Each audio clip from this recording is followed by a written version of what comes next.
Ya se puede empezar.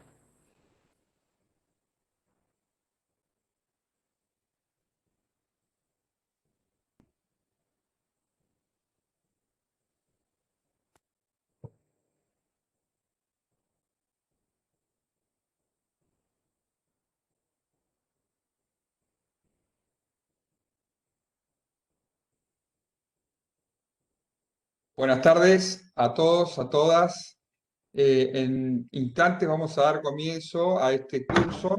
Vamos a esperar que terminen de ingresar en la sala nuestros cursantes. Vamos a dar un par de minutos solamente para que terminen de ingresar el resto de las personas, por favor. Muchas gracias.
Bueno, muy bien.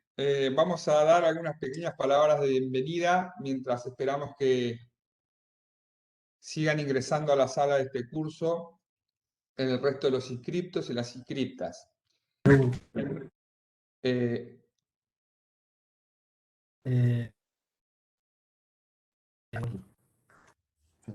Santi, ¿se podrán apagar los micrófonos de los asistentes? Santi, ¿se podrán?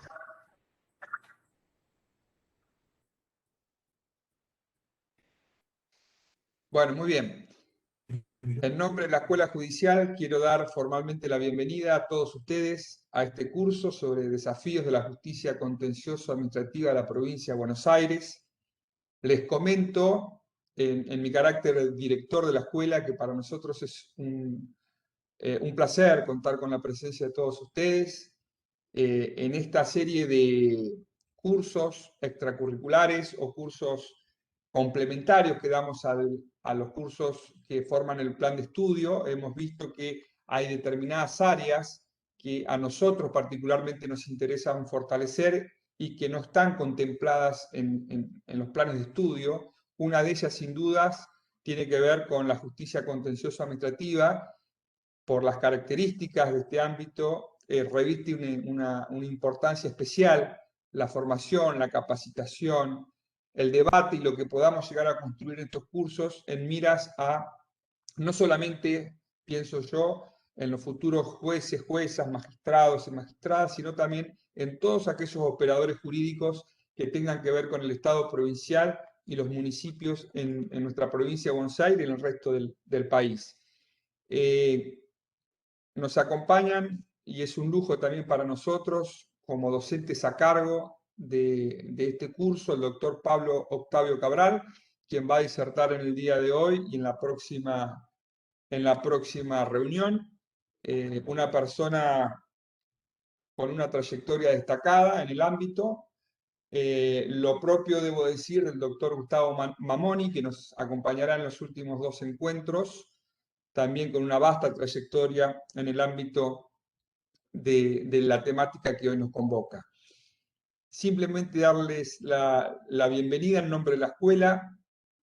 Sé que hay cursantes que forman parte de la escuela ya, hay algunos egresados, hay otros que forman parte de esta familia de la Escuela Judicial, y este curso, al igual que otros que se van a abrir, estén atentos en los próximos días, están abiertos a la comunidad jurídica. Nosotros queremos abrir las puertas de la Escuela Judicial, por eso todos nuestros cursos son no arancelados, de excelencia académica, son cursos de posgrado que seguramente les va a ser de utilidad, y todos aquellos o aquellas que decidan rendir el examen o la evaluación final tendrán su correspondiente certificado de aprobación. Sin más, agradeciendo nuevamente la presencia de todos ustedes y en especial la de los docentes a cargo del curso, lo dejo entonces en el uso de la palabra al doctor Pablo Octavio Cabral. Muchas gracias, doctor. Le deseamos y auguramos el mejor de los éxitos para este curso. Bueno, muchas gracias a todos. En primer lugar, al Consejo de la Magistratura que nos permite este espacio, a la Escuela Judicial, al director, a Guillermo Moreno, y al resto de los integrantes de la escuela que nos han dado una asistencia excelente para que estemos acá empezando el curso junto con Gustavo. La idea mía y de Gustavo es ahora en los primeros minutos hacer una presentación de en qué va a consistir estas 4 clases. Obviamente hay 1000 desafíos y seguramente abordar todas las cuestiones que merecen reflexión sobre la justicia administrativa nos podría llevar mucho tiempo. En 4 clases no vamos a alcanzar a verlo, pero sí hicimos un recorte que está básicamente determinado por los intereses que cada uno de nosotros tiene, y la idea es poder reflexionar con ustedes, compartir. Yo sé que muchas de las personas que están acá, porque veo las caras y a muchos los conozco, algún compañero de trabajo, compañeros de la facultad, son gente que están en tema, con lo cual, sabiendo esto, porque la mayoría de ustedes son parte de la escuela, la propuesta que hicimos con Gustavo es tratar de buscar algunas cuestiones que generen algún tipo de dificultad interpretativa o que nos planteen algún desafío, que nos generen inquietud respecto de la actualidad y del futuro de la justicia contenciosa administrativa. Así un poco les vamos a mostrar cuáles serían esos desafíos que nosotros queremos pensar con ustedes y queremos reflexionar. Van a ver que en la mayoría de los casos no hay una respuesta a los desafíos, sino justamente hay más preguntas que conclusiones, y la idea nuestra es poder pensarlo con ustedes, hacer algo dentro de lo posible, si bien son muchos los asistentes, participativo. Hay una plataforma Moodle donde seguramente vamos a tener actividad de debate, de intercambio, de discusión. Así que también acá tenemos el chat para ir articulando con ustedes preguntas, respuestas. No tengan inconveniente en hacerlas, porque la idea nuestra es eso. Yo voy a trabajar con un PowerPoint que les voy a compartir, y ahí van a ver si... Un segundito nomás. Estos son los momentos de la tecnología donde todo puede fallar. Normalmente no falla porque esto funciona bien, pero bueno, acá está fallando porque estoy compartiendo una cosa que no es la que tengo que compartir, pero eso soy yo, no la... Ahora, bien.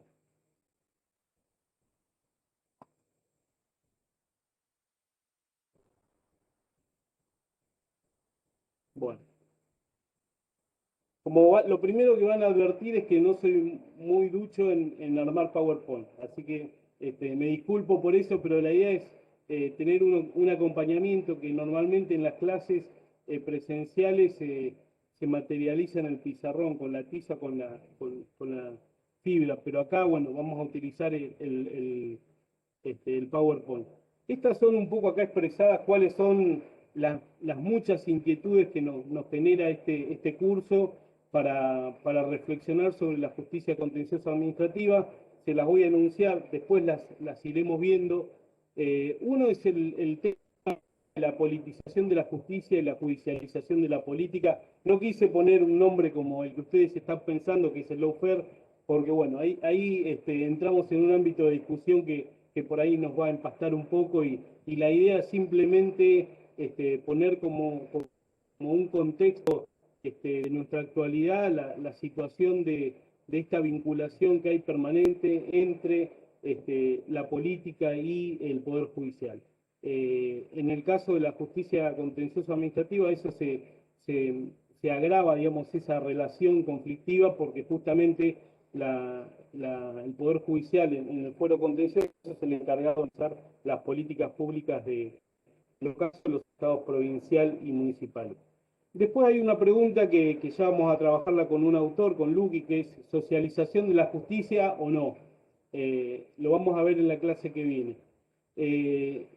Una pregunta que sí voy a abordar ahora es el cumplimiento de una función institucional de participación ciudadana. O sea, el Poder Judicial y la justicia contenciosa puede tener un rol entre los instrumentos de participación ciudadana o no. Esto tiene que ver, ya lo vamos a ver, con una crítica que se hace en general al Poder Judicial, que refiere o hace hincapié en la falta de legitimación democrática de los jueces. Otro tema que vamos a ver en la clase de hoy, en la charla de hoy, es la aplicación al proceso judicial del principio de igualdad estructural. Lo vamos a desarrollar, vamos a analizar también las medidas de acción positivas que están en nuestro ordenamiento, cómo eso se vincula con la igualdad y cómo eso repercute también en la actividad de la justicia contenciosa administrativa. Finalmente hoy vamos a abordar la creación de tutelas procesales diferenciadas como una consecuencia de esto que adelanté. Una idea de una igualdad estructural, la obligación constitucional del Estado de tomar medidas de acción positiva ante determinadas situaciones y como consecuencia el impacto que eso produce en el proceso contencioso administrativo. La clase siguiente vamos a ver el rol del Poder Judicial a la hora de controlar las políticas públicas en materia social.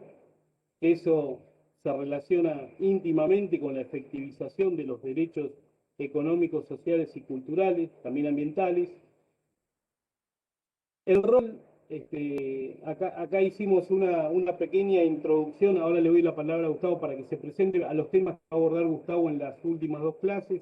El rol de la justicia administrativa vinculado con la recaudación impositiva del Estado, la garantía de acceso a la justicia administrativa en materia tributaria, también va a abordar algunas cuestiones del procedimiento tributario y los alcances del pago previo o solve repet y de las medidas cautelares respecto de tributos provinciales y municipales que se litigan en el contencioso provincial.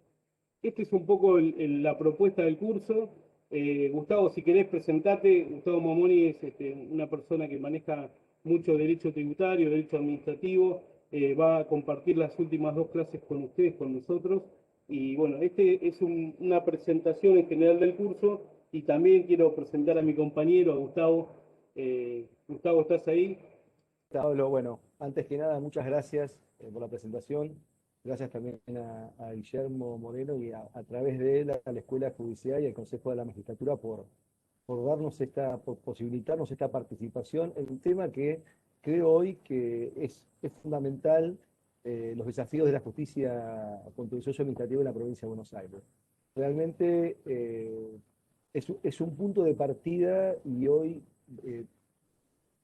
les diría que es de una importancia superlativa, porque se ha judicializado muchos temas, como bien decía hace un rato Pablo, y pasa no solamente por la judicialización, sino por la cantidad de causas que hoy en día hay, no solamente de una perspectiva, si quiere, filosófica, sino práctica. También vamos a tratar de abordar algunos temas. En mi caso, más vinculado a los aspectos tributarios, sin perjuicio de que haga por ahí algún comentario sobre otros de los temas que también hacen, ¿no?, a estos desafíos. Pero bueno, la idea es ver un poco lo que es el procedimiento tributario, cómo se ha desarrollado la materia tributaria dentro de la justicia administrativa y cuál es el futuro, tal vez de una materia tan ardua, tan específica, que bueno, que le ha costado a los jueces contenciosos y que hoy en día tiene una preponderancia muy importante en lo que es el fuero, no solamente desde el punto de vista del tributario de fondo, sino a través de los apremios. Cualquiera que transite un juzgado contencioso sabe la carga de apremios que hay. Pero bueno, iremos abordando algunos de los temas desde distintas ópticas para, bueno, que esto sea constructivo, que esto sea, que esto sea de utilidad, ¿no? Esa creo que es la finalidad del curso. Y bueno, le agradezco a Pablo estos minutos. Como me comentaba, el tema del acceso a la justicia en materia tributaria es un tema fundamental hoy. Eh, Creo que asistimos a una flexibilización de algunos principios que tienen muchos años de historia en la provincia de Buenos Aires y a nivel nacional, como es el Solve, el Repet y demás. Y bueno, creo que la justicia ha ido buscando distintas alternativas a limitaciones propias de esta materia, ¿no? Y se ve no solamente a nivel nacional o a nivel bonaerense, sino que uno lo ve también a nivel de los organismos internacionales y de la justicia interamericana, y uno también puede hablar del Tribunal de Justicia de la Unión Europea, también puede hablar del Tribunal Europeo de Derechos Humanos, y cómo esto ha ido variando en el tiempo y cómo ha sido más llano y se ha posibilitado el acceso. Creo que son todos desafíos de la justicia, ¿no? Que no solamente son locales, sino que también se ven a nivel global. Pero bueno, no quiero sacarle más tiempo a Pablo, le agradezco el tiempo que me ha dado, y bueno, seguramente nos veamos no en la próxima reunión, sino en la siguiente. Un gusto compartir con ustedes. Muchas gracias. Gracias, Gustavo. Estoy hablando, sí, ¿se escucha? Está perfecto. Bueno, vamos a empezar entonces con la propuesta. Hay un contexto vinculado con esto que es la judicialización de la política o la politización de la justicia, digamos, me parece que es un tema a desarrollar no solo respecto a la provincia de Buenos Aires, sino en general respecto de Argentina y otros países. Eh, yo les dejé en la plataforma web un trabajo sobre el lawfare en Argentina, luchas por la hegemonía del poder en el campo jurídico. Este es un trabajo en el que se hace un abordaje desde la sociología con las teorías de los campos, la teoría de campos de Bourdieu, para tratar de entender o explicar un fenómeno que va más allá de lo jurídico. Es un fenómeno muy complejo, muy áspero, difícil tratarlo solo desde lo jurídico, así que, bueno, ahí en ese trabajo lo que intenté hacer es pensarlo desde otras ciencias sociales y abordarlo desde un autor de la sociología muy claro que es Pierre Bourdieu, y bueno, ahí está el trabajo. Les remito ese texto si alguien está interesado. Hoy vamos a utilizar otro documento de Roberto Saba, Desigualdad Estructural. Yo les voy a poner una versión más corta del trabajo que terminó siendo un libro que no lo tengo digitalizado, pero bueno, comparto este texto que sintetiza o aborda casi los mismos temas que el libro. El que quiera conseguir el libro, mejor, es un excelente libro. Y después dos trabajos míos viejos, más o menos viejos uno y otro no. Uno vinculado con el Poder Judicial como herramienta institucional de participación ciudadana en el marco de las teorías operativas, y el otro ya más, un poco más actual, en el que abordé la nueva ley de cautelares contra el Estado Nacional como una política pública de tutela procesal diferenciada. Es la ley 26854, y que en alguna parte voy a tomar ideas de ese documento, no para aplicarla directamente al régimen provincial, pero sí algunas conceptualizaciones más genéricas. Espero poder terminar en las 2 horas todo este temario. Eh, ¿Por qué pensar la idea de la participación ciudadana o las herramientas de democracia deliberativa en vinculación con el rol del Poder Judicial? Bueno, en principio porque desde la teoría, desde la doctrina eh, muy reconocida en nuestro ámbito, como por ejemplo la que desarrolla Roberto Gargarella, y sigue, bueno, otros textos que se han escrito y publicado en otros países, hay una crítica en cuanto a la falta de legitimidad de origen de carácter democrático del Poder Judicial. O sea, los miembros del Poder Judicial no tienen una elección popular que legitime todas las decisiones que ellos toman en cuestiones que hacen a la cosa pública, a la administración de los intereses generales, etc. Esta es una crítica de falta de legitimación popular, ausencia de representación directa de la población. Es un argumento que impacta sobre el Poder Judicial. Esto lo van a escuchar también, también en los medios, porque se está discutiendo todo esto. Digamos, ¿quiénes son los magistrados? ¿Qué legitimidad tienen para tomar decisiones respecto de políticas públicas que fueron desarrolladas, construidas a partir del consenso, de procesos deliberativos, de trámites legislativos? Bueno, el Poder Judicial no tiene esa cobertura de origen democrática, y es una carencia que nos hace reflexionar sobre el alcance y el valor que las decisiones de la justicia tienen. Yo lo que me propuse es que pensemos no en el origen democrático, en la elección de los jueces, que no es por voto, a diferencia de los legisladores y de los titulares del Ejecutivo, presidente, gobernador, intendente. Más allá de pensar en eso, en cómo se legitiman por el voto, ¿cuáles son los mecanismos que se utilizan para tomar las decisiones? Y acá entran a jugar las teorías deliberativas o también algún abordaje sobre los mecanismos de democracia participativa, porque lo que analizan esas teorías son hasta dónde las decisiones se toman en un diálogo entre iguales, en el que se discuten argumentos, y ante la imposibilidad de llegar a un acuerdo, digamos, las soluciones que existen para tomar la decisión se sintetizan indefectiblemente en tres: seguir discutiendo para llegar a un acuerdo, negociar o votar. Lo que me propongo yo es que pensemos si esta deliberación a la hora de analizar las políticas públicas, ya sea que la decisión la esté tomando el Poder Ejecutivo, el Poder Legislativo o un juez, se reconoce en ese proceso de toma de decisión algún elemento de democracia deliberativa. Los dos primeros poderes que tengo que analizar son los que integran el sistema político propiamente dicho, que son el Poder Legislativo y el Poder Ejecutivo, ambos cubiertos de esa legitimidad democrática. No quedan dudas, los legisladores representan un sistema representativo. Las teorías deliberativas vienen a complementar y tratar de superar el sistema representativo, porque la democracia directa no existe en la práctica, es imposible, cada vez más difícil lo es.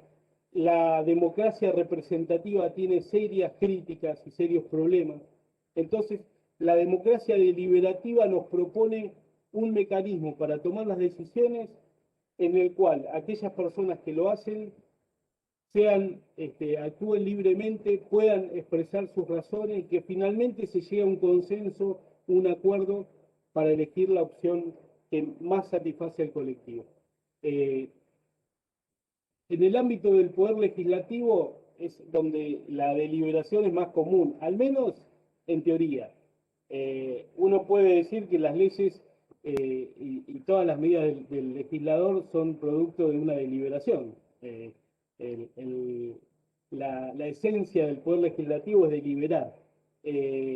Bueno, esto también está muy criticado, los alcances de ese proceso deliberativo, porque existen, digamos, posturas que son previas, irreversibles, que en realidad muchas veces no existe una verdadera discusión, y que finalmente las tres opciones para tomar la decisión, la que prima es la de la cantidad de los votos.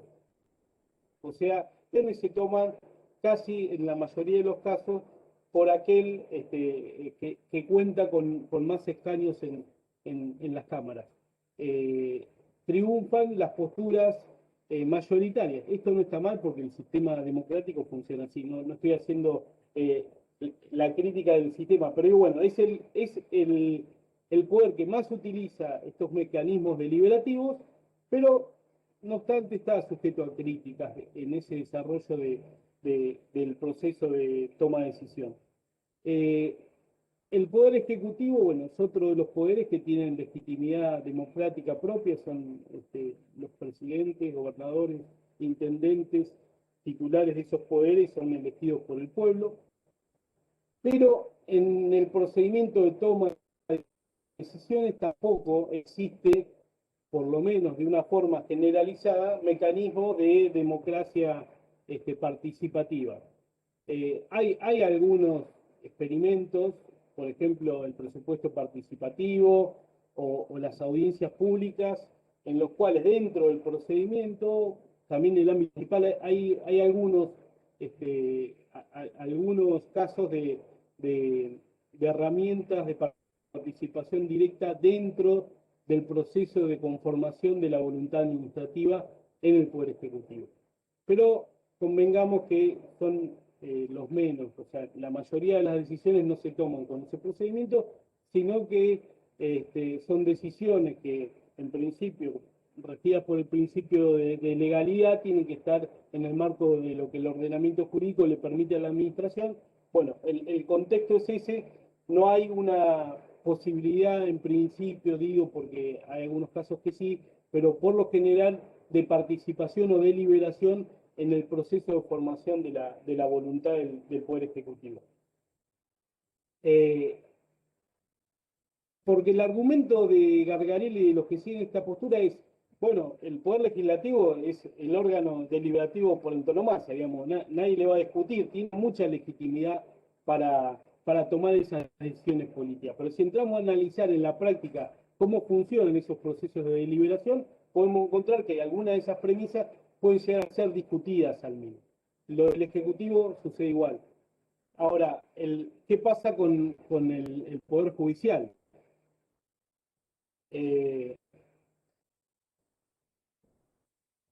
Poder Judicial, en principio, nuestro modelo de Poder Judicial tiene como base dos experiencias, una europea continental y otra la norteamericana. Nuestra Constitución toma como fundamento la Constitución de Estados Unidos, donde en Estados Unidos, el sistema anglosajón, el Poder Judicial es un órgano, es un poder político dentro de los tres poderes que toma decisiones políticas y que cumple un rol en la decisión de administrar la cosa pública. El Poder Judicial crea el derecho también. El sistema continental tiene una mirada diferente, que es el Poder Judicial aplica la ley, es la voz del legislador y no tiene posibilidad de crear derecho porque solamente está limitado a interpretar la ley y además no constituye un poder político, un poder de Estado como sí en la visión norteamericana. Nosotros tenemos una combinación de esas dos miradas, pero el rol del Poder Judicial en el análisis de las decisiones centrales que toman los poderes políticos es evidente. Bueno, podemos pensar en el control de constitucionalidad de las leyes, donde el Poder Judicial y la Corte es la última palabra a la hora de interpretar nuestra Carta. También, como hace la justicia contenciosa administrativa, el control de toda la actividad que desarrollan los poderes ejecutivos, a los que revisa la actividad, a los que controla, con lo cual tenemos un sistema en el que el Poder Judicial interviene activamente en la constitución de nuestro ordenamiento jurídico y en la conformación y revisión de las políticas públicas que en principio desarrollan y crean los dos poderes que tienen una legitimidad democrática. las leyes y los actos administrativos están revisados por el Poder Judicial. Esto es lo que genera tanta discusión. Si no tienen legitimidad de origen democrática, ¿cómo pueden dejar sin efecto? Y mucho más a partir de toda una jurisprudencia de la Corte Nacional, en Alavi, etcétera, con efecto erga omnes, decisiones políticas que fueron superando diferentes etapas para su consolidación formal, para que tengan validez. Bueno, el replanteo es cómo funciona ese poder judicial a la hora de evaluar la deliberación hacia adentro.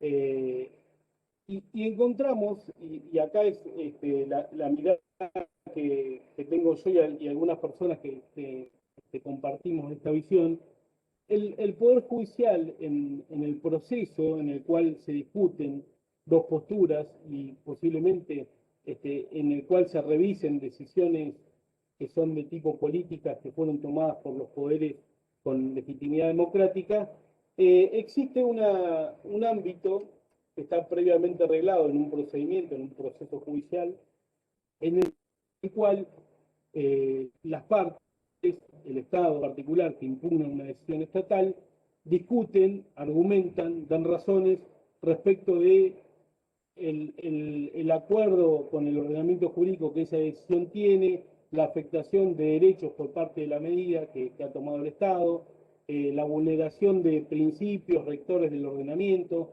Son los análisis que se hacen en el ámbito de los juicios contenciosos administrativos que permiten finalmente que la justicia tome una decisión que puede, como vimos, dejar sin efecto una medida de la administración pública o aún del Poder Legislativo.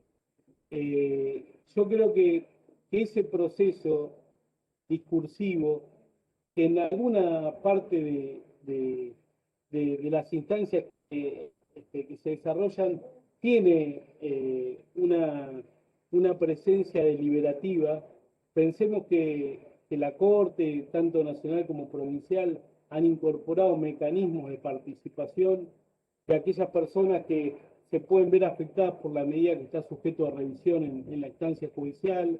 Se han establecido la posibilidad de sumar amicus curiae, que son terceros que tienen algún tipo de aporte que hacer a la cuestión que se discute en el juicio, o también se han hecho y son comunes las audiencias públicas.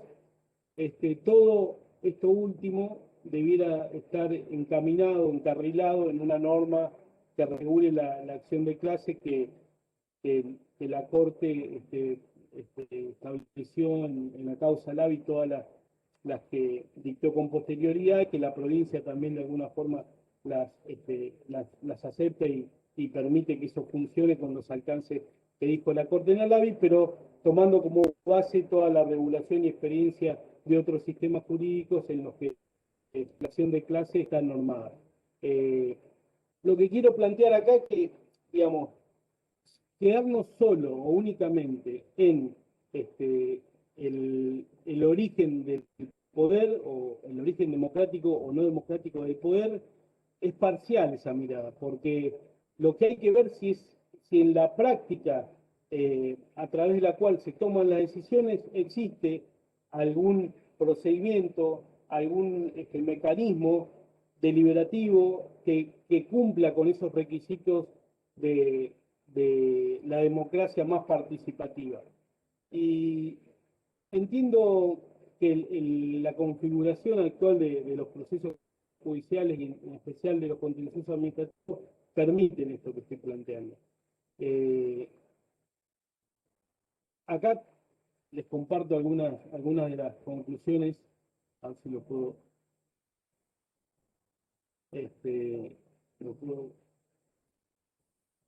me veo en el cuadrito y no puedo leerlo y no lo tengo en otro lado, así que, pero bueno, lo están leyendo.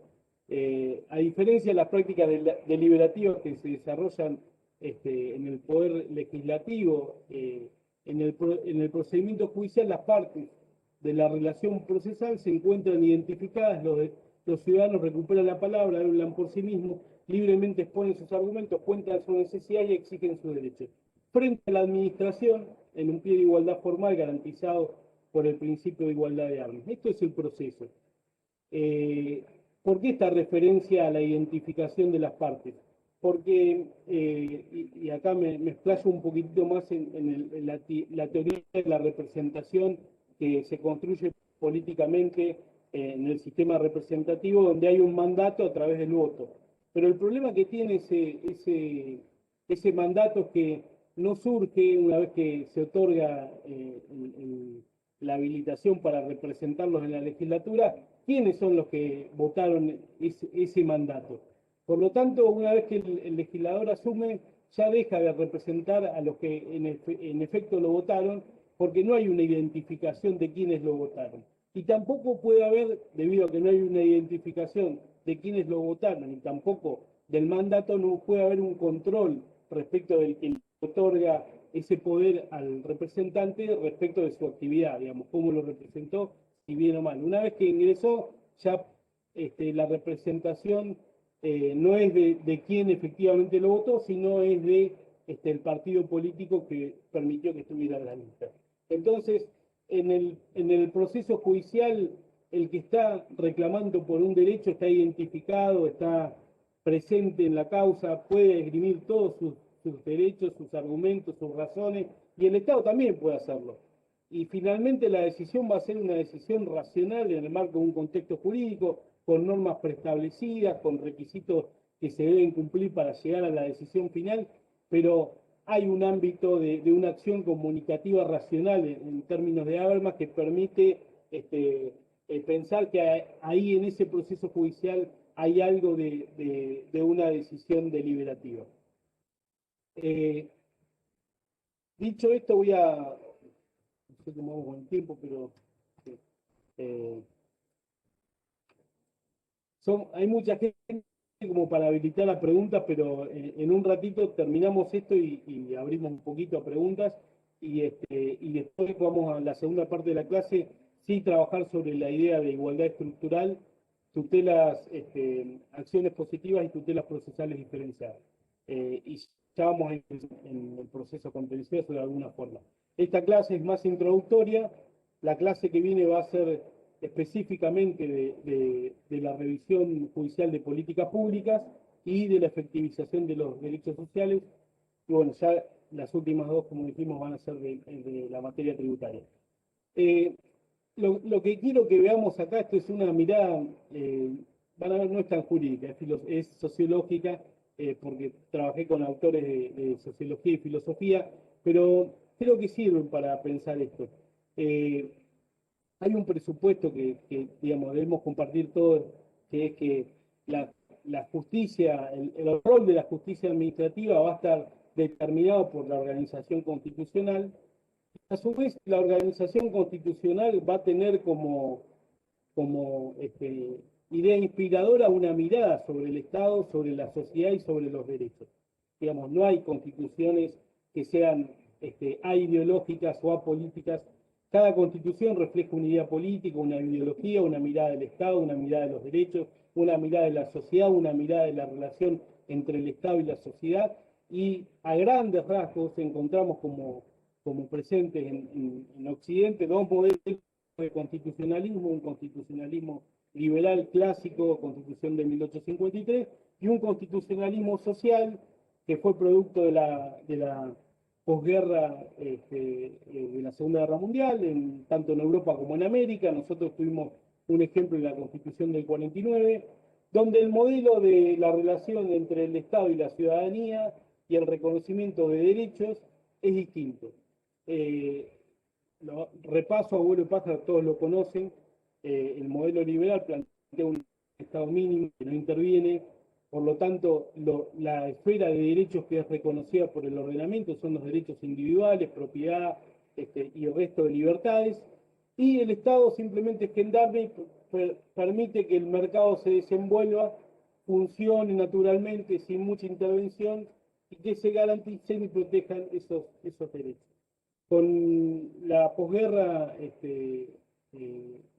luego de la Segunda Guerra Mundial, la etapa de posguerra, tanto en Europa como en América, se difunde un modelo constitucional distinto, que es el del Estado benefactor, en el cual primero el Estado retoma muchas, asume muchas competencias, muchas funciones que tienden a disminuir las disfunciones del sistema capitalista o libre mercado. Entonces va a intervenir en la economía, va a intervenir en la sociedad de una forma muy activa, muy intensa, y ese intervenir en la sociedad genera, lógicamente, una protección de determinados grupos sociales que se ve reflejada en el reconocimiento de nuevos derechos, que son, diríamos, los derechos económicos, sociales y culturales. Este cuadro, va a decir qué tiene que ver con todo lo que viene hablando, voy a tratar de explicarlo, y bueno, si hay dudas, lo charlamos luego. Estos dos autores que son alemanes, Hoffe y Habermas, Habermas seguramente lo conocen porque es muy difundida su obra, ha trabajado varias cuestiones y también sobre el derecho, por supuesto, es un sociólogo y también filósofo que trabaja sobre estas líneas. Y ellos, Hoffe y Habermas, trabajaron a través de una técnica que creó Niklas Luhmann, que también era otro alemán, que pensaba la sociedad como un sistema, como una red de interrelaciones, y ellos a partir de esa técnica o de esa herramienta metodológica plantean una mirada del sistema benefactor que ellos explican de alguna forma con este cuadro, que lo voy a tratar de sintetizar para que podamos luego sí avanzar sobre cuál sería la función o el lugar que puede ocupar la justicia y en especial la justicia contencioso administrativa en este panorama. El planteo de Habermas y de Hoff es pensar la sociedad como dividida en tres sistemas. Uno, el sistema económico, que es el mercado, que está a mi izquierda, no sé si lo ven igual, en el gráfico. El sistema económico, el sistema político administrativo y el sistema sociocultural. Es una mirada, ya les decía, pensando en la teoría de los sistemas aplicada a la sociedad.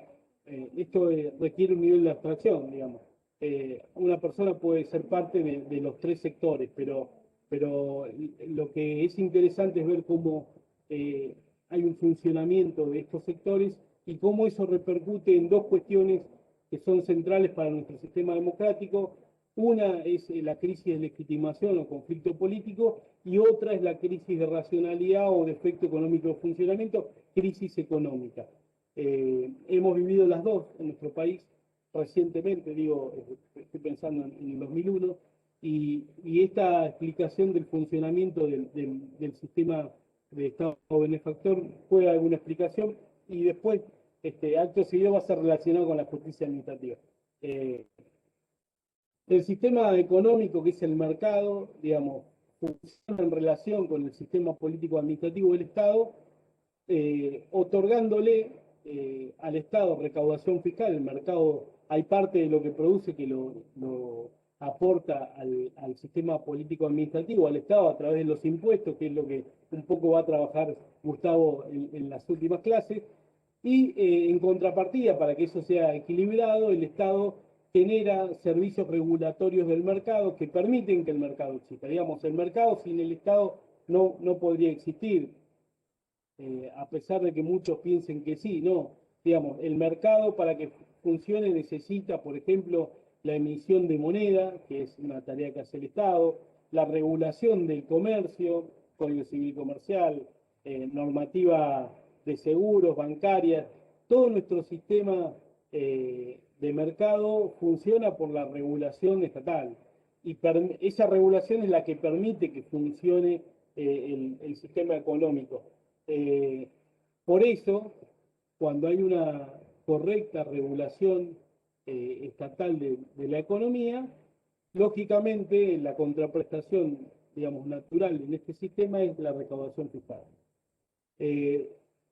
Vamos de vuelta al Estado, al sistema político administrativo. El Estado también se relaciona, además de con el mercado, con la sociedad civil, el común de la población.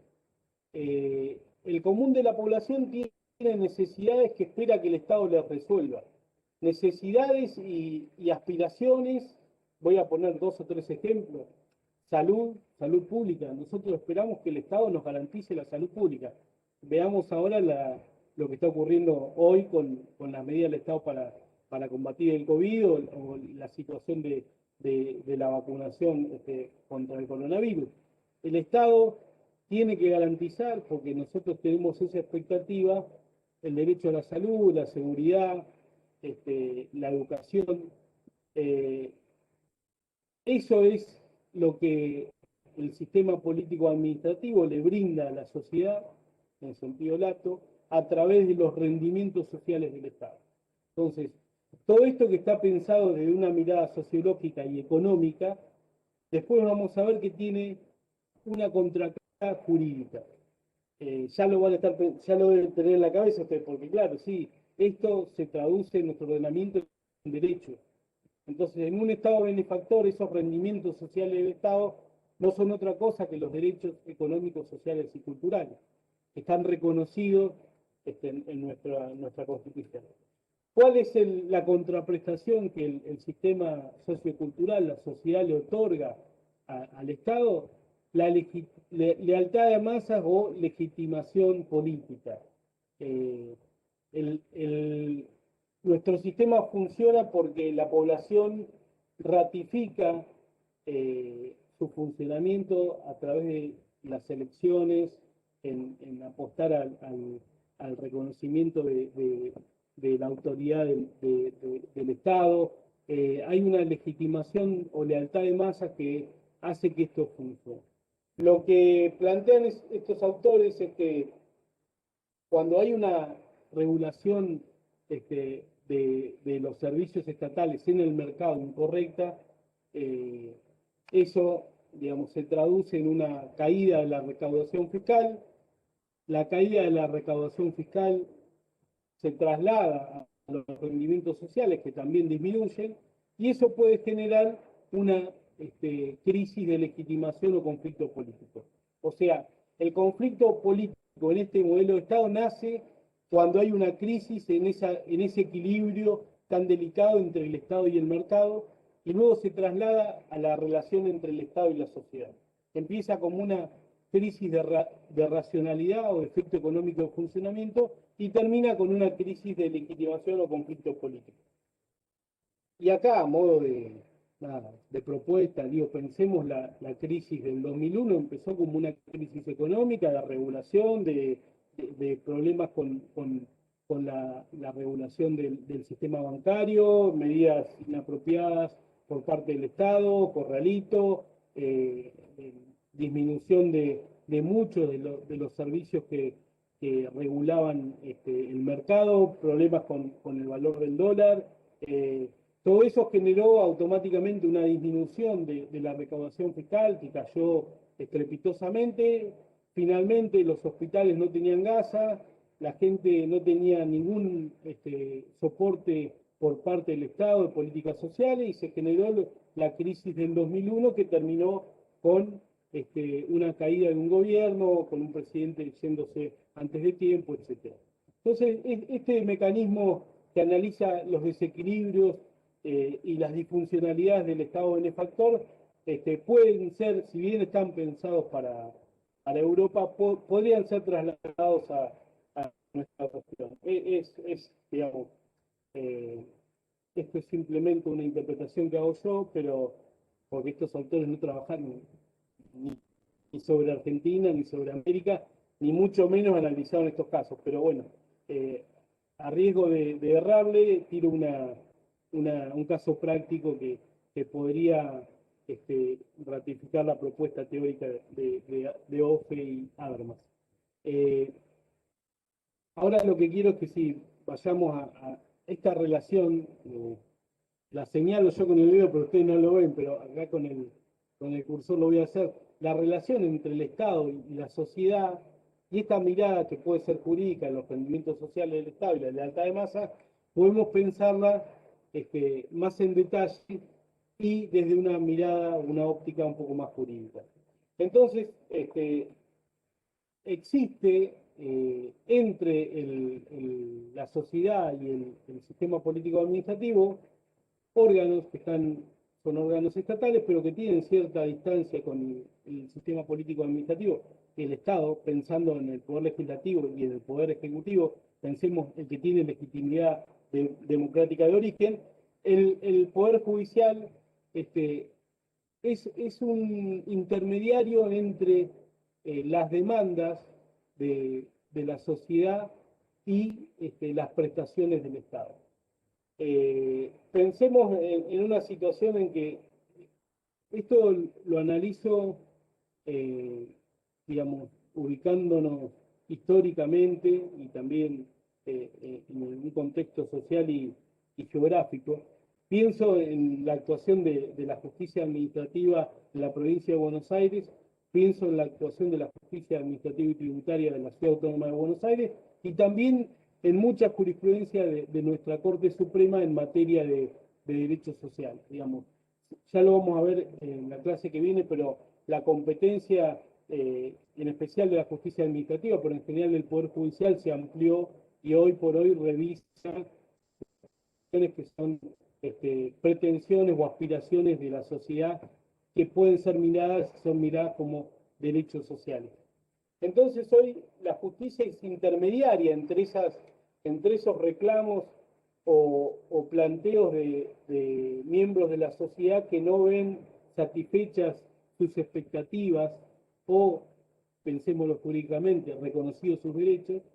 Estas personas realizan a través de acciones judiciales demandas y el Poder Judicial, ubicado en un lugar, pongamos, equidistante con el Estado, es el que, a través de un proceso en el que se discuten razones, termina ordenando a través de una condena que el Estado cumpla con una determinada prestación, y la ejecución de esa sentencia, que muchas veces es la efectivización de derechos fundamentales, colabora con una garantía de un efectivo cumplimiento de esas expectativas. Entonces, si nosotros vimos que un problema que puede poner en crisis al Estado benefactor es la insatisfacción de las necesidades que tiene la sociedad, que puede derivar en una crisis de legitimación, el Poder Judicial puede actuar como un acelerador de esas relaciones entre las necesidades de la población y las obligaciones del Estado. Es un canal, una vía, un camino institucional por el cual reclamar que esas prestaciones sociales se cumplan a través de un procedimiento con algunos aspectos de deliberación, pero en el que sin duda se discuten con razones, se analizan las posturas con relativa objetividad. La posibilidad de que gran parte de la población acceda al sistema judicial para garantizar su derecho va a estar dada por otros factores, por ejemplo, la existencia de defensorías oficiales especializadas. Bueno, es complejo, pero lo que propongo ahora es que lo miremos así a grandes rasgos.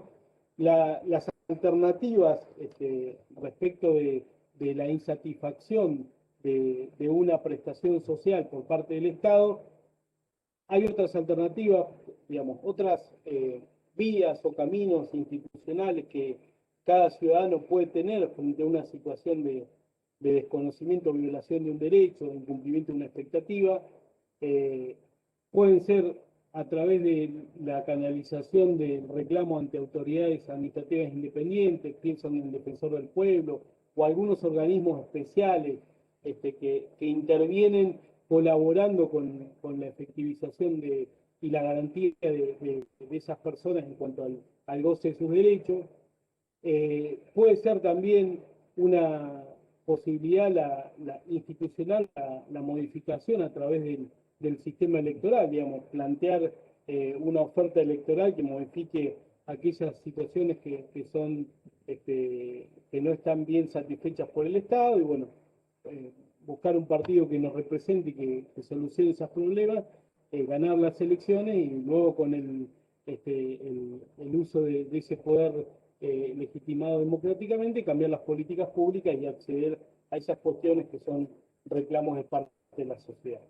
Eh, unas conclusiones provisorias sobre este tema. Yo lo que les pido es que aquel que esté interesado puede ir a los trabajos donde están bien desarrollados, con mucho más orden.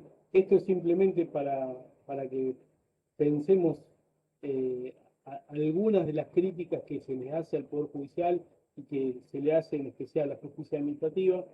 Yo creo que son conclusiones parciales y provisorias, lo quiero aclarar porque este, son, son también sujeto de debate, pero la justicia administrativa, a pesar de no tener un origen democrático que mostrar, tiene algunas prácticas concretas en que las tomas de las decisiones comparten algunos de los principios de la democracia deliberativa. El componente democrático está en la posibilidad de cualquier ciudadano, sin importar su lugar en la sociedad, de acceder a un proceso en el cual se lo escuche, se oiga su planteo, se analicen sus argumentos y que finalmente un órgano imparcial resuelva. Eh, toma un rol central, ese actor que integra esa sociedad tan, a veces, eh, tan deshumanizada, digamos, porque muchas veces la representación que hay en el Poder Legislativo es así, digamos. Eh, en el proceso judicial se ven las caras de las personas que están afectadas por la decisión concreta que se impugna o se ataca. Eh, Finalmente, el componente deliberativo está en la estructura propia del proceso judicial, en la posibilidad de realizar audiencias públicas, de llamar a que participen terceros, amigos jurados, etc. Son mecanismos concretos que se fueron incorporando y que le dan un cariz mucho más participativo y deliberativo a ese proceso de toma de decisión. Eh, la sentencia judicial es una decisión política que toma un integrante de uno de los poderes, que es el Poder Judicial. Entonces, eso es así y también tenemos que revisar como sociedad cómo se toman esas decisiones. Me parece que el proceso judicial es una buena garantía, en principio, es un buen punto de partida para pensar en estos nuevos mecanismos de participación y de decisión un poco más deliberativa.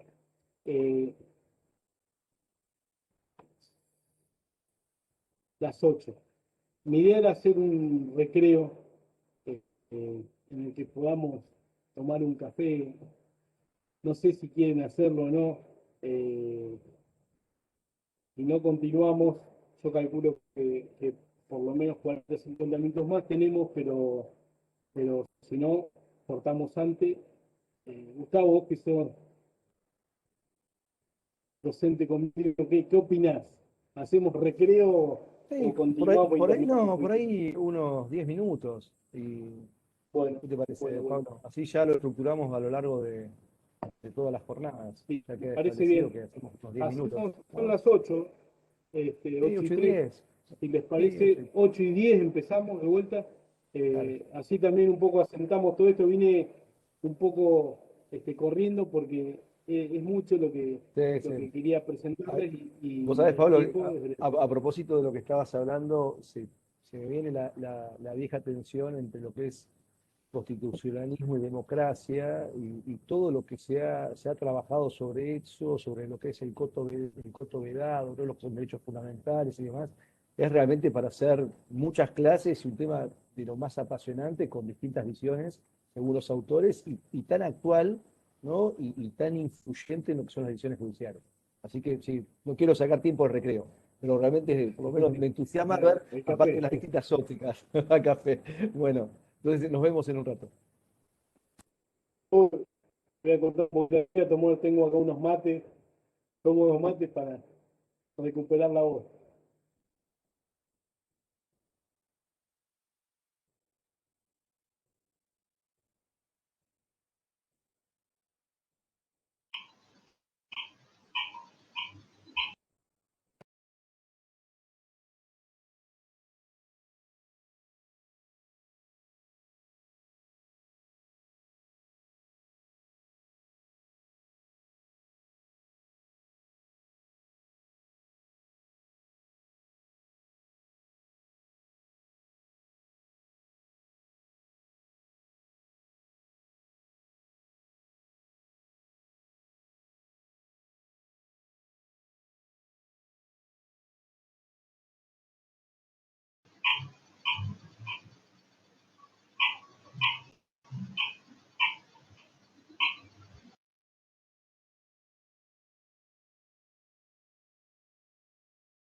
Hola, ¿están en el café todavía?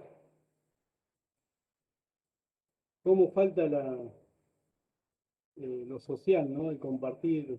Bueno, ahora entramos en una etapa más restrictiva aparentemente, pero la reunión en el pasillo, charlar un poco.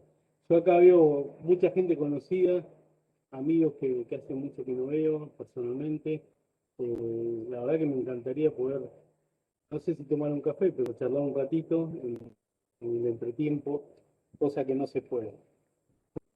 Bueno, tratamos de hacerlo lo más humano posible, esto, ¿no? Quedado. Bueno, si estamos todos, continuamos. Está mi coequiper Gustavo por ahí. Gustavo, yo le dije, venía un ratito, así hacemos la presentación y medio que lo obligué a quedarse. Gustavo, si querés, tenés que hacer No, cosas, te libero porque la no, idea a era veces, dividirlo. Yo me voy a quedar, si me permitís, me quedo en tus clases, pero no es obligación. no, te agradezco. No, por ahí un rato antes que corte, Sí, sí, sí. tengo otro compromiso, pero sí, realmente es un gusto escucharte, Pablo. Por eso me quedo. No, te libero totalmente. Hay muchos colegas que posiblemente esto les parezca eh, algo obvio o algunas cosas obvias, pero bueno, creo que es una buena oportunidad para entre todos repensar algunas obviedades también, ¿no? A veces lo obvio no lo es tanto. Voy a continuar con la... Tengo un videito que se los puse en la plataforma Moodle que me pareció bastante claro para entender lo que es la, la desigualdad estructural, que es un poco la segunda parte de la charla. Pero bueno, si puedo, si nos queda tiempo, lo pongo antes de terminar. El que quiera lo mira, son 3 minutos. Seguramente alguno de ustedes ya lo haya visto porque ha sido circuló mucho, es una carrera entre 20, 30 personas. Eh, bueno, sucede algo ahí en la carrera que nos muestra que a veces eh, no es tan lineal como uno piensa que funciona nuestra sociedad. Es un buen ejemplo. Este es otro. Acá está igualdad y equidad. Yo pondría para que sea pertinente el gráfico de la izquierda es la igualdad formal, o no igualdad formal, perdón, el principio de igualdad liberal y el que dice equidad pondría que es el principio de igualdad estructural, que es lo que vamos a analizar ahora. Se entiende el gráfico, cuál es el resultado de uno y cuál es el resultado de otro, y lo vamos a ver en nuestro ordenamiento jurídico a partir de un texto que les decía, como les adelantaba, el de Roberto Saba, que realmente a mí es un texto que me gusta mucho leer y releer porque cada vez que lo hago me encuentro algo nuevo. El libro, bueno, es fantástico. Él plantea, analiza el principio de igualdad ante la ley, no entra en la discusión entre igualdad formal e igualdad real, que eso es un tema propio de la sociología, que es muy complejo, la distancia entre la igualdad real y la igualdad formal, también de la filosofía jurídica, pero no aborda ese tema, que también es súper interesante, sino lo que hace es analizar cuál es el principio constitucional en nuestro país de igualdad ante la ley. Por lo tanto, va a ir a la fuente de la Carta Magna, la Constitución, y él nos plantea también a partir del desarrollo doctrinario de autores de otros países, básicamente Estados Unidos, ahora vamos a ver, pero hay toda una tradición de estudio desde una postura igualitarista del principio de igualdad. Eh, Nuestra Constitución tiene una mirada liberal, individualista de la igualdad. Tenemos el artículo 16, la nación argentina no admite prerrogativas de sangre ni de nacimiento, no hay en ella fueros personales ni títulos de nobleza, todos sus habitantes son iguales ante la ley y admisibles en los empleos sin otra condición que la idoneidad. La igualdad es la base del impuesto y de las cargas públicas. Esta es una mirada típica del liberalismo, del individualismo, es propia del momento histórico en el que se sancionó la Constitución de 1853. Ahí hubieron diferentes posturas sobre qué tipo de constitución y qué tipo de modelo de Estado adoptábamos.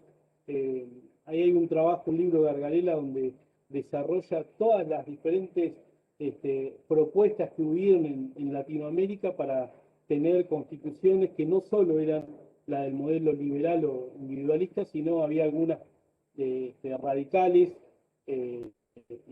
algunas más conservadoras, mucho más que la de 1853. Hoy, digamos, visto desde nuestros días, podemos pensar que el liberalismo que se expresa en esa constitución del 53 ha sido superado por otras propuestas, pero había otras mucho más conservadoras, que finalmente no cuajaron en ese momento, pero en ese trabajo, en ese texto, Gargarella lo describe y explica muy bien.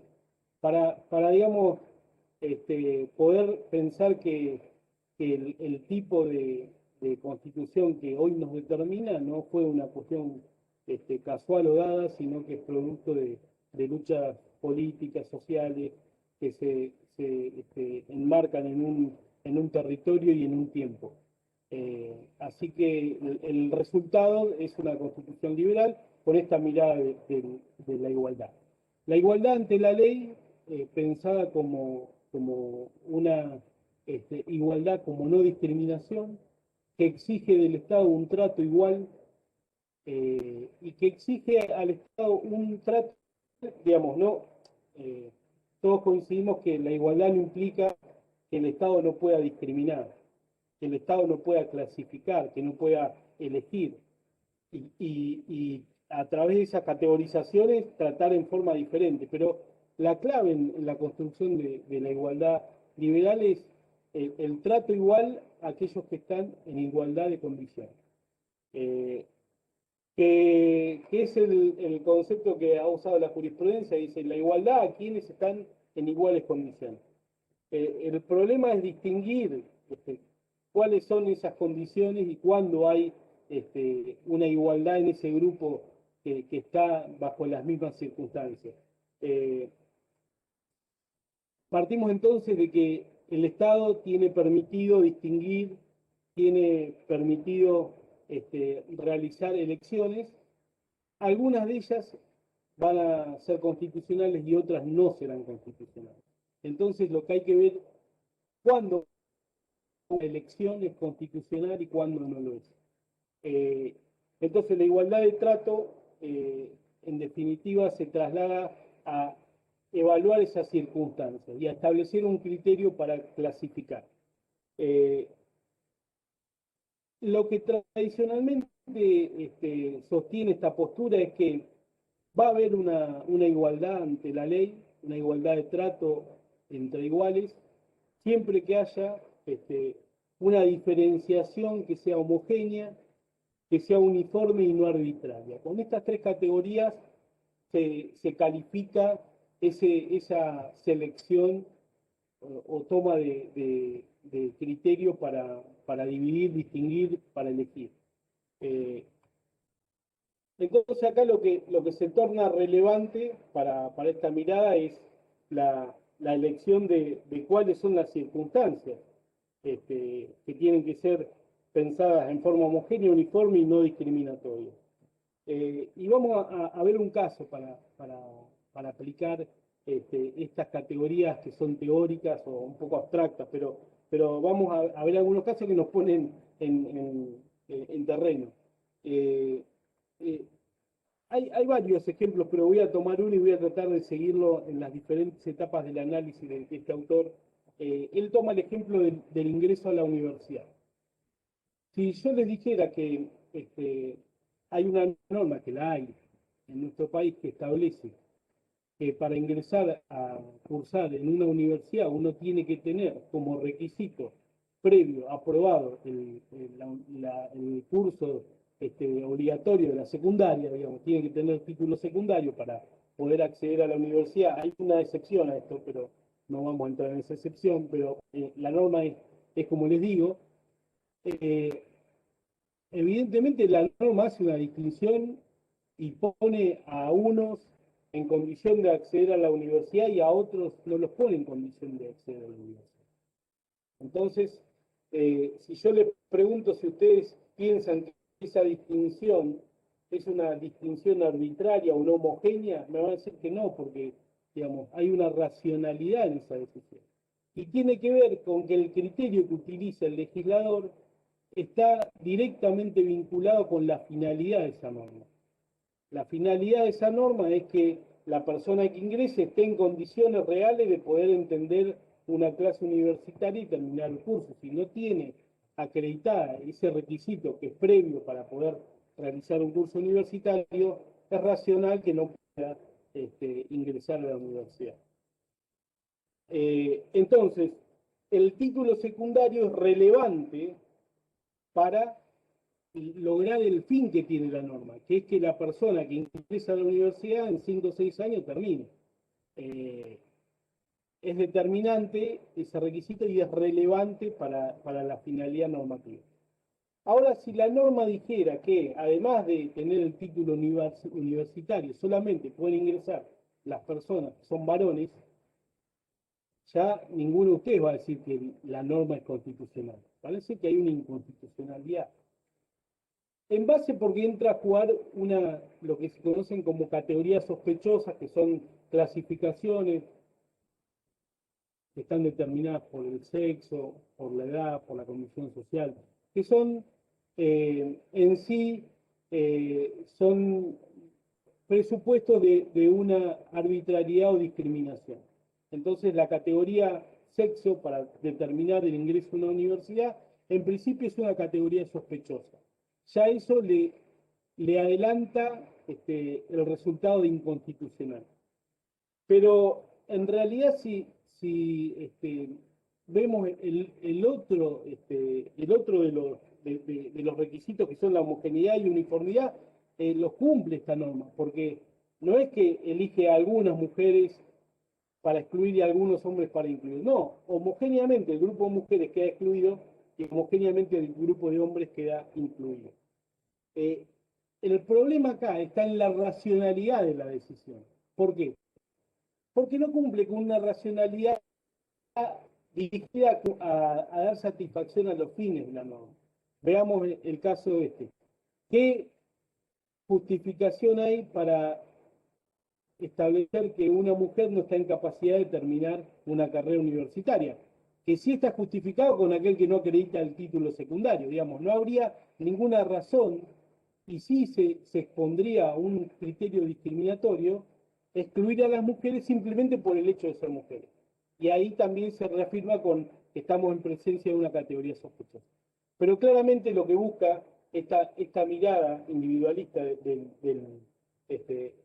la igualdad es esto, evitar que exista una decisión que sea discriminatoria en sí porque es irracional, porque no cumple con los objetivos que establece la norma. Los objetivos es que las personas que accedan a la universidad tengan las capacidades en principio básicas o de inicio para realizar ese estudio. La exigencia del título secundario es una circunstancia relevante. Ahora, que sea mujer, o en realidad que sea varón, no es una circunstancia relevante para el objetivo que vimos que tenía la norma. Esto se puede pensar en otras clasificaciones y voy a un ejemplo de hoy en día. ¿Cómo determinamos las personas a las que el Estado va a vacunar en primer término? Bueno, los criterios son en principio los criterios de edad y van a estar incluidos los mayores de 70, supongamos, hay toda una lista en la normativa específica, pero voy a dar el ejemplo de los mayores. Pero bueno, son un grupo etario que son seleccionados porque el objetivo de la norma es proteger a quienes tienen más riesgo. Entonces, se cumple con ese objetivo seleccionando a los mayores de 70, que son aquellos que tienen más riesgo. Lo mismo con las personas que tienen enfermedades preexistentes, porque está suficientemente acreditado, probado por la ciencia, que esas personas tienen más riesgo de fallecer frente al COVID. Lo mismo que las personas mayores de 80 años. O sea, esas decisiones en las que se recorta, se elige, se prioriza a un determinado grupo de personas tienen una racionalidad, una relevancia en el criterio para determinar la selección. Entonces, bueno, ahí es otro ejemplo de la aplicación del principio de igualdad liberal constitucional establecido en el 16. Pero bueno, hasta ahí venimos bien, digamos, el principio de igualdad funciona con el modelo liberal para evitar la discrecionalidad, la arbitrariedad, que se elija por discriminación política, por opinión religiosa, por discriminación machista, eso digamos, lo resuelve este criterio. ¿Por qué? Porque si bien por ahí se cumple con la homogeneidad y la uniformidad, cuando vamos a la racionalidad de la decisión y corroboramos cuál es el criterio de clasificación con el objetivo de la norma, encontramos que tiene que haber una vinculación directa entre uno y otro. Si no lo hay, hay una falla en la racionalidad de la decisión, por lo tanto, caemos en un caso de arbitrariedad. Entonces la igualdad es una igualdad como no arbitrariedad. Y acá da un ejemplo que está muy bueno para pensarlo. Es un ejemplo que uno lo ha visto en otras etapas de los estudios, pero lo voy a replicar rápidamente. Y él dice que el artículo de 16, en realidad el principio de igualdad como igualdad de trato entre iguales y como principio de no discriminación funciona como lo hace el velo de la ignorancia, y da un ejemplo del velo de la ignorancia, que es cuando en un municipio las autoridades tienen que conformar una orquesta pública y tienen que elegir a los músicos que van a tocar los diferentes instrumentos, y según una modalidad, una estrategia, un método para poder elegir sin ningún tipo de prejuicio o de criterio personal, de intención de mejorar a uno, de elegir a uno en contra de otro, o tener algún tipo de prejuicio vinculado con el aspecto físico, con la raza, con la religión, con el sexo. Dice, bueno, vamos a tomar los exámenes para ver quién realmente interpreta mejor los instrumentos bajo un velo, digamos, una manta, un obstáculo que nos impida observar quién es el que toca. Nosotros simplemente oímos cómo se interpreta ese instrumento, cómo toca el músico, y el que mejor toque va a ser el que mejor, el que sea elegido para contratar. Como vemos, funciona, pareciera que nos permite evitar la discrecionalidad, la arbitrariedad, perdón, la arbitrariedad, dije mal, y evitar que haya algún tipo de intervención intencional de alterar el criterio objetivo, que es aquel que dice que se debe elegir a los que mejores interpretan un determinado instrumento. Sin embargo, este velo de la ignorancia a la hora de elegir a los músicos también nos puede llevar a caer en una profundización o ratificación de otro tipo de desigualdad, que es no la desigualdad desde el modelo individualista, sino la desigualdad estructural o la desigualdad sociológica, como el otro autor que lo plantea, que es cuando hay en nuestra sociedad, y hay en muchas sociedades, la mayoría de ellas, grupos que están históricamente, tradicionalmente, sojuzgados, discriminados, corridos de la centralidad, y pensemos, no sé, hay muchos casos que trae el autor de la sociedad norteamericana, donde los afroamericanos han sido eternamente postergados y discriminados, sojuzgados, y podemos pensar también en nuestro sistema, en nuestra sociedad, como una sociedad muy machista, donde la mujer también ha sido relegada a roles menores dentro de la sociedad. donde ha tenido que luchar para poder votar, ha tenido que luchar para poder tener un lugar en la política, en el desarrollo profesional. Las mujeres en algún momento no podían votar, las mujeres en algún momento durante mucho tiempo no podían ingresar a la universidad, o las mujeres no podían ocupar altos cargos en empresas o en el Estado. Eso ha ido cambiando realmente, hoy estamos en una situación mucho mejor que esta que cuento, pero habla de una historia de sojuzgamiento, de exclusión, de estrato de ese grupo. Entonces puede ocurrir que las personas que van a presentarse al concurso para ocupar un cargo en la orquesta municipal sean aquellas que han tenido posibilidad de estudiar de chicos un instrumento, que posiblemente han sido hombres, que no han sido relegados a las tareas domésticas. Podemos pensar en sociedades en las cuales, por determinadas circunstancias estructurales de conformación de esa sociedad, esas mujeres, esos hombres, esas personas no han llegado por diferentes circunstancias que son ajenas a su voluntad a ese lugar de poder ser evaluados en ese ámbito tan aséptico para elegir a los músicos. Y esto que es una teoría, pensado así, tuvo digamos, hubieron casos en los que esto se manifestó y voy a volver para analizarlos a, al ámbito universitario. Habíamos visto que está bien que se divida entre los que tienen secundaria y los que no, que estaría mal que se prohíba que las mujeres ingresen a la universidad. Estaría mal, no, es totalmente una arbitrariedad inconstitucional. Pero ¿qué sucede si pasa como ocurrió en Estados Unidos, en los que por una política pública se decide establecer cupos para estudiantes negros o afroamericanos, pensando que son un grupo, como decía, que ha estado excluido del acceso a la educación, que ha estado relegado a los trabajos más bajos dentro de la sociedad, que ha sido, bueno, la segregación racial en Estados Unidos, todos la conocemos, y hasta hoy en día hay hechos que demuestran que está latente esa discriminación social.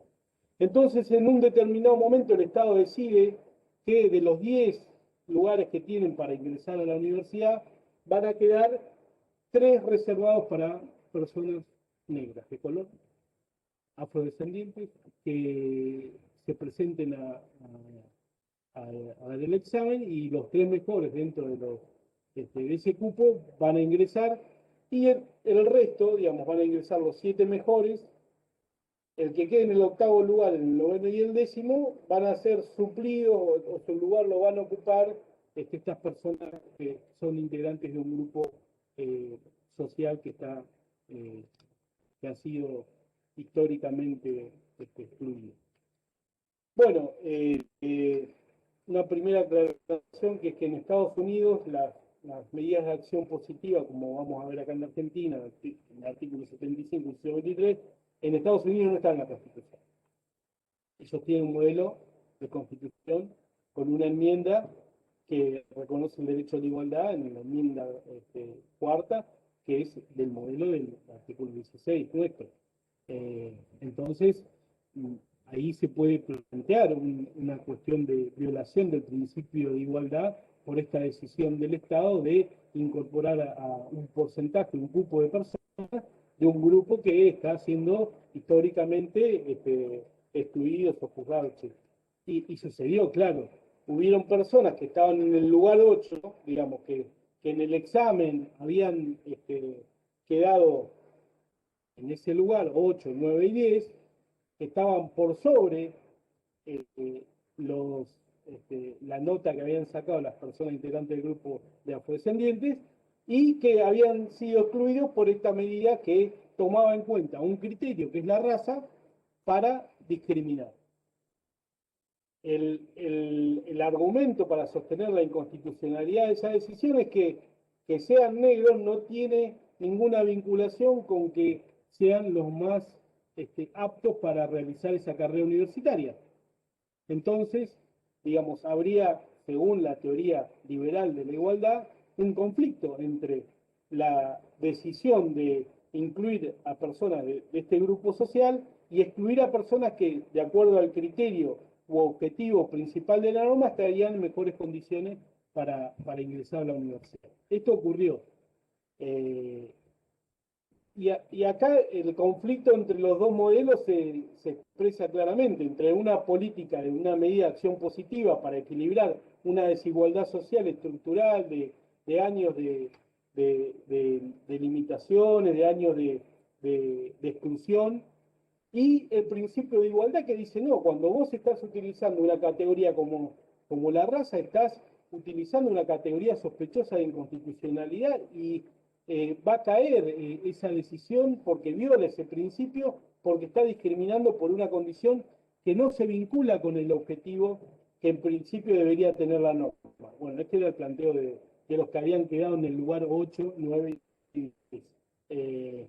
Finalmente, las políticas de acción positiva fueron declaradas constitucionales en Estados Unidos y el argumento, por ejemplo, trae la palabra de Rawls, que él dice, no, en realidad lo que hay que repensar es cuáles son los objetivos de la universidad.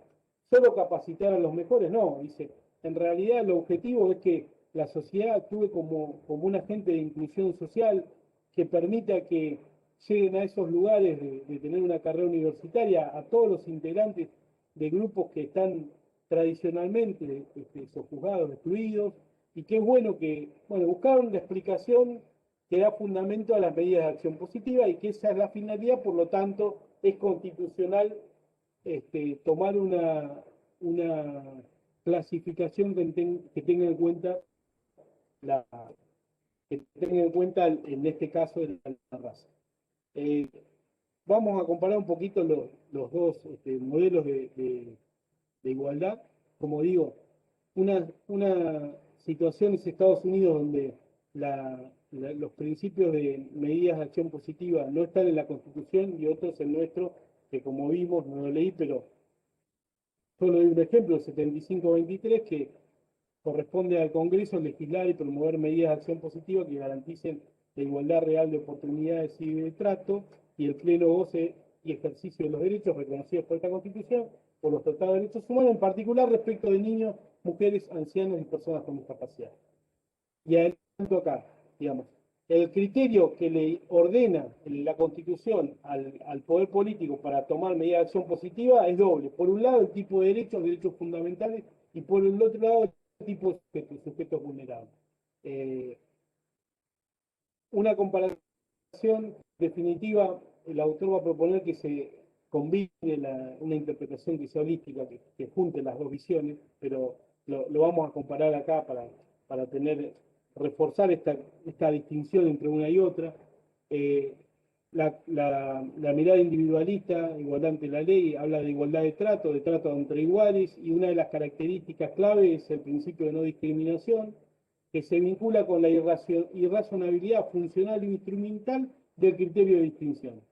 Si yo tomo criterio de distinción los factores de riesgo para tomar la decisión de proteger del coronavirus a los que corren mayor riesgo, hay una relación razonable en cuanto a la funcionalidad e instrumentalidad de ese criterio. Si no lo hay y tomo otro criterio, va a haber una irrazonabilidad del criterio de clasificación. Esta visión es descontextualizada porque ve al individuo, no ve si el individuo pertenece, como hoy decía, el velo de la ignorancia, yo no veo quién está detrás del biombo tocando un instrumento, me permite ver si esa persona integra alguno de estos grupos. Entonces lo que va a plantear como posición la idea de una igualdad estructural es, primero, el principio de no sometimiento, no exclusión, que busca evitar que se constituyan y establezcan grupos sometidos, excluidos o sojuzgados. Digamos, pensamos en una sociedad democrática en la que no deben existir grupos que estén en estas condiciones. Por otro lado, tiene una visión sociológica que se deriva de mirar esto, que es da cuenta de ese fenómeno de sometimiento y exclusión que es sistemático y a la que se encuentran sometidos amplios sectores de la sociedad. La mirada individualista presupone que hay una intención de tratamiento desigual. Presupone que el que va a tomar la decisión tiene un prejuicio o tiene una predisposición por algún motivo que no es justificable de elegir a tal o cual persona. Entonces, hay una intención que se manifiesta en esa decisión que es arbitraria. En cambio, en la mirada estructural no hay una intención de que esas personas de color negro no lleguen a la universidad, porque es algo social y que digamos, se traslada a muchos años y muchas experiencias y muchos sujetos en esos grupos afectados. No estamos hablando de una persona en concreto, sino de integrantes de un determinado grupo. Por eso tiene una visión eh, sociológica o general que mira todas estas cuestiones y no presupone que hay una intención de tratamiento desigual. No está pensando que la decisión es una decisión que intencionalmente prevé excluir a un grupo. No, simplemente continúa con una realidad en la que ese grupo está estructuralmente excluido. Finalmente, las categorías sospechosas se adaptan de diferente modo a una y otra mirada de la igualdad. La categoría sospechosa en la mirada individualista es el criterio irracional para tomar la decisión. Y es el criterio sin aplicarlo a un grupo. Entonces va a decir, la categoría sospechosa es la edad, el sexo, la nacionalidad, con lo cual podría, pensemos el caso de la incorporación de estudiantes negros, decir, bueno, ahí se está aplicando una categoría sospechosa, que es la raza o el color. Entonces se viola el principio de igualdad, no me importa cómo se aplica o a qué grupo se aplica. En cambio, la mirada estructural sí hace hincapié en la condición de esos sujetos. Entonces, no va a hablar de sexo, sino va a hablar de mujeres, que es un grupo sojuzgado. No va a hablar de nacionalidad, sino va a hablar de migrantes, de extranjeros, que son grupos excluidos. No va a hablar de grupos etarios, sino va a hablar de jóvenes, niños, adolescentes o ancianos, que son los grupos que tienen una afectación. Recuerdo un caso, en una elección pasada, no hace mucho, en el que se presentó una lista integrada únicamente por mujeres. No sé si era provincial, pero hubo una lista sola de mujeres. Y se planteaba, un grupo de hombres plantearon que se violaba, por aplicación de la categoría sospechosa al sexo, el derecho de los varones a integrar esa lista. Si lo miramos desde la mirada individualista, sí, porque se aplica una categoría sospechosa sexo y se excluye a los varones de esa lista. Pero si miramos desde un punto de vista estructural y pensamos que las mujeres durante muchos años no tuvieron acceso al ejercicio de los derechos políticos, lo que hay es una reivindicación. Y habría que, digamos, apostar a esas propuestas que tienden a tratar de equilibrar por la fuerza propia de la decisión, además toda una lista de mujeres, lo que tradicionalmente fue como una preferencia por los varones en los lugares de representación política. Bueno, la desigualdad estructural, yo acabo un poco una síntesis en el trabajo de Saba, van a encontrarlo, Owen Fields, Post, Siegel-Mackinnon, Saba, son todos quienes la plantean, un poco lo fui desarrollando. El reconocimiento de acciones positivas o acción afirmativa o discriminación positiva, como lo quieran llamar en nuestra Constitución, no está solo en el artículo 75, inciso 23, sino también lo encontramos en la igualdad de oportunidades reales entre la mujer y los hombres, en el ejercicio a cargos selectivos y partidarios, que dice la Constitución se deberá garantizar mediante acciones positivas. Artículo 37.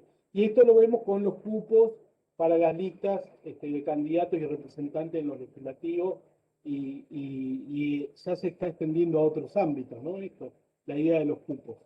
El 50 y 50, ¿no? También el artículo 75, inciso 17, hace una protección especial de los pueblos indígenas argentinos Y el 75-19 habla de la promoción de políticas diferenciadas que tiendan a igualar en cuanto al desarrollo diferentes provincias y regiones de nuestro país. ¿No? Plantea que hay una diferencia estructural, pensemos en provincias históricamente excluidas o con problemas de financiamiento, problemas económicos y sociales, las del norte del país. Bueno, hay toda una tradición de discriminación de determinadas regiones o provincias. Esto lo reconoce la Constitución. La Constitución manda al Estado a tener una conducta proactiva y el criterio y el principio de razonabilidad que fue construido tradicionalmente en base al principio de igualdad ante la ley de una mirada liberal del artículo 16, hoy tiene que ser repensado, porque hoy en día, si un Estado no toma medidas de acción positiva cuando la Constitución lo está obligando a hacerlo, esa medida es irracional. Esa medida es irracional. La racionalidad en determinadas causas, en determinadas situaciones, exige una política o una tutela procesal diferencial o judicial o una política de acción positiva, como quieran llamarlo, lo que estamos viendo ahora. Digamos, si no se hace eso, la decisión es irracional. Y está violando el concepto que fue construido en base al otro artículo, el 16. Esto que estamos pensándolo para un tipo de medidas, que son las medidas legislativas o las medidas del Poder Ejecutivo, que tienen que tener este tipo de políticas, también es aplicable para el Poder Judicial como uno de los poderes del Estado, digamos.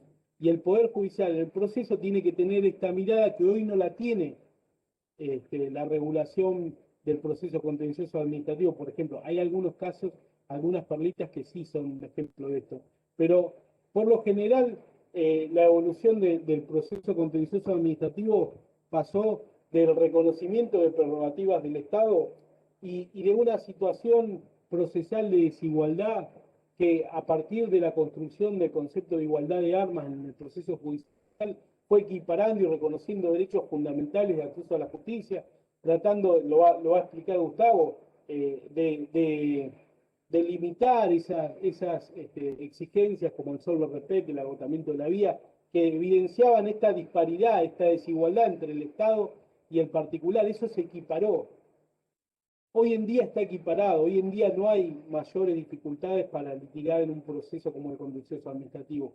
Con el sistema anterior del Código Varela, la Constitución previa al 94, había una desigualdad real que se puede desarrollar en varias clases.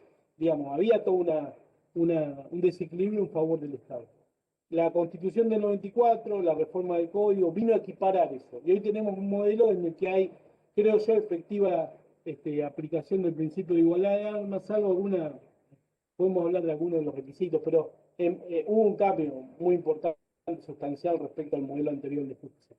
Ahora, lo que creo que es un desafío para la justicia contenciosa administrativa es pensar que no puede tratar en forma igual a situaciones que son desiguales como aquellas en las que está en juego un derecho fundamental o una de las partes es un sujeto especialmente vulnerable que requiere por expresa disposición constitucional un tratamiento distinto. ¿Cuáles son las pautas para pensar este tratamiento distinto? Son dos: el tipo de derechos y el tipo de sujetos. En los derechos, yo tomo una clasificación que hace Ferraioli distingue entre derechos fundamentales y derechos patrimoniales. Digamos, no es lo mismo aquel que está peleando judicialmente por el derecho a la vida que el que está peleando por un monto indemnizatorio o que el que está peleando por el valor de un contrato o de una empresa.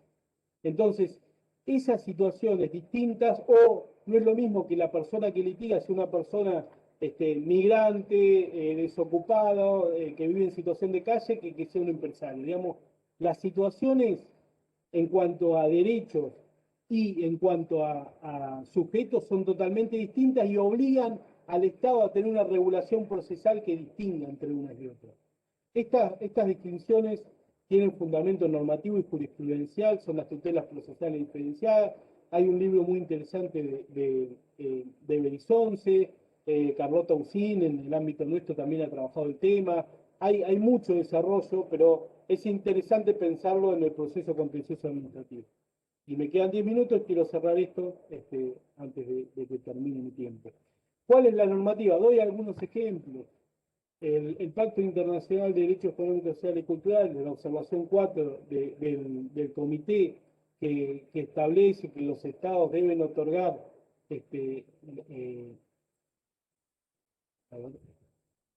bueno, la debida prioridad, es decir, ahí a las personas o grupos sociales que viven en condiciones favorables, concediéndosele una atención especial.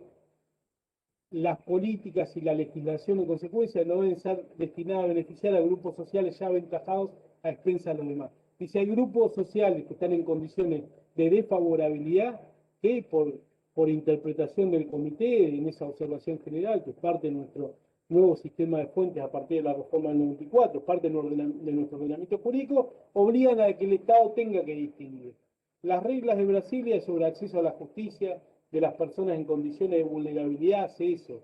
O sea, concretamente en lo que respecta al proceso judicial, cómo se debe dar tratamiento a esos grupos vulnerables que están en juicio. Un caso judicial muy conocido, el grupo Clarín, ¿se acuerdan las medidas cautelares? La Corte ahí distinguió, y esto dio origen a la regulación legal del sistema cautelar federal, a esta distinción. Dice, la protección de los derechos fundamentales está inescindiblemente unida a la tutela oportuna, la cual requiere procedimientos cautelares urgentes y de medidas conservativas e innovativas. Esta regla requiere ser ponderada en los casos en que se trata de cuestiones de naturaleza patrimonial, en las que no está en cuestión la solvencia porque el Estado es demandado. Digamos, dice, no es lo mismo, y aplica el criterio que les comenté que le propone Ferrayol, no es lo mismo cuando está en juego una cuestión patrimonial que cuando está en juego una cuestión como la salud, la vida, un grupo vulnerable, como personas que integran un grupo de migrantes, trabajadores, hay muchos casos. La Corte, en la causa CEPIS, también aplicó esta idea de una racionalidad vinculada con la posibilidad de exigir del Estado políticas de acción diferenciadas, políticas públicas de carácter o contenido positivo. Dice el Estado, ¿se acuerdan? La causa era un tema de aumento de la tarifa del gas que había dispuesto el Ministerio de Energía en los primeros años del gobierno de Macri, sin una audiencia pública que era exigencia legal, pero la Corte dijo que el Estado debe velar por la continuidad, universalidad y accesibilidad a los servicios públicos, y esto es lo importante desde mi punto de vista. Dice, ponderando la realidad económico-social concreta de los afectados por la decisión tarifaria, con especial atención a los sectores más vulnerables y evitando un perjuicio social provocado por la exclusión de numerosos usuarios de dichos servicios esenciales como consecuencia de una tarifa que sea irrazonable e imposible de pagar. En miras a garantizar la razonabilidad de la tarifa de un servicio público esencial, es imprescindible que exista una clara diferenciación de sectores y regiones con atención especial a los más vulnerables. Acá está, dijo la Corte, está diciendo, las políticas públicas tienen que respetar esa mirada que tiene la Constitución respecto a una igualdad que tenga en cuenta las diferencias estructurales. Entonces los grupos vulnerables van a exigir, no van a soportar, van a exigir que las medidas de acción sean que distingan, digamos, que hagan una diferenciación en favor de esos grupos. Finalmente, acá hay un párrafo que me gustaría compartir con ustedes antes de terminar. No sé si lo voy a poder leer porque no logro sacar mi fotito. Pero bueno, si no se lo voy a contar. Acá habla de la interpretación del artículo 16 de la Constitución, digamos. La Corte en el año 2016, ya con la referencia a la nueva Constitución, digamos, con el artículo 75, todas las medidas reconocidas constitucionalmente de acción positiva, dice, si bien el artículo 16 plantea una mirada liberal, el Estado tiene que tomar medidas y hacer distinciones que se basen en motivos razonables y no en un propósito de hostilidad respecto de personas, y acá es importante, o grupos de personas o un indebido privilegio personal o de un grupo. Acá está pensando otra vez en esa mirada estructural, donde ve en la sociedad que hay diferentes grupos que tienen un diferente acceso a los derechos. El imperativo igualitario aplicable en la presente causa no solo deriva del modo genérico del artículo 16 de la Constitución Nacional, sino también, en particular, en lo relativo a la prestación de un servicio público esencial que está protegido por el artículo 42 de la Constitución. El artículo 42 establece otro tipo de sujeto vulnerable, que es el usuario, que requiere del Estado una mayor protección. Entonces, vemos como la Corte está corriendo esa mirada clásica en la que se pensaba que la igualdad era solo entre los que están en igualdad de condiciones, igualdad para los iguales, y ya empieza a correr el velo y dar la situación o contexto social en que se dan estas medidas y a las que se aplican estas medidas. Yo creo que, para ir ya así cerrando, se fue la hora. Creo que el desafío de la justicia contencioso administrativa, la justicia en general, pero en especial la nuestra provincial, es que ella pueda ser una herramienta institucional que mejore la participación ciudadana, que pueda ser un canal donde los reclamos de las personas que ven afectados sus derechos colaboren en la modificación de las políticas generales que toman los poderes políticos, que son una herramienta para lograr una mayor participación y que refleje en ese proceso judicial las garantías de la deliberación. Y además creo que está llamada a modificar sus procedimientos para que ella pueda distinguir cuando estamos frente a una situación en la que hay en juego derechos fundamentales o grupos vulnerables y cuando no estamos frente a esa situación. Yo les decía, el Código Contencioso de la provincia de Buenos Aires tiene pequeñas previsiones que distinguen por sujetos o por situaciones, por sujetos vulnerables o por derechos. Posiblemente la reunión que viene lo charlemos. Yo quiero cerrar acá, agradecerles que se hayan quedado hasta esta hora. Es un horario bastante poco común para estos cursos, pero bueno, nos pareció que era un horario para mucha gente mejor, porque bueno, posiblemente puedan disponer más tranquilidad alejado del horario laboral. Y decirles que la clase que viene, la charla que viene, la idea es que podamos ver qué rol cumple la justicia contenciosa administrativa en el control de las políticas públicas, en especial de las políticas sociales, y no es otra cosa que reflexionar sobre la efectivización de los derechos económicos, sociales y culturales ante la justicia contenciosa administrativa. Bueno, gracias. La verdad que les agradezco mucho. Hay mucha gente que ahora estoy viendo algunos que conozco y que quiero mucho y que la verdad que me gusta mucho verlos acá y me da muchas ganas de poder conversar.